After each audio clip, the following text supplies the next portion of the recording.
Na walang mga oven, magluto na naman tayo ng tinapay mga kabikir sa kaldero. Masarap ang tinapay na ito mga kabikir. Resin, pineapple, loaf bread. Napakadaling gawin lang kahit baguhan po kayo, kahit hindi pa po kayo nakasubok sa paggawa ng tinapay. Kaya ninyo itong gawin mga kabikir dahil napakadaling gawin lang. At huwag na nating patagalin, umpisahan na natin mga kabikir ang paggawa. Ito ang ating mga ingredients.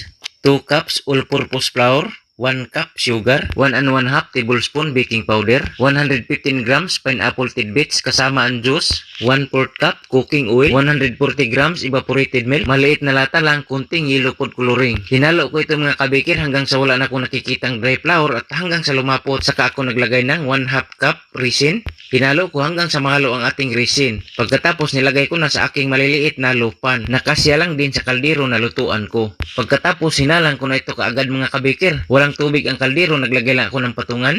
45 minutes naluto itong ating tinapay sa katamtamang apoy lang. Pagkatapos kong mahango, tinanggal ko na ito kaagad sa ating hulmahan habang mainit pa. Saka ko ito pinalamig at hiniwa. Mga kabikir, subukan nyo, madaling gawin lang. Ang recipe natin 1/4 kilo. Kung gusto nyo gumawa ng 1 kilo, i-times 4 nyo lang ang lahat ng mga ingredients. Mga kabikir, abangan nyo pa ang ating mga simpleng recipe. Mga kabikir, maraming salamat sa lagi niyong panonood. God bless ating lahat mga kabikir.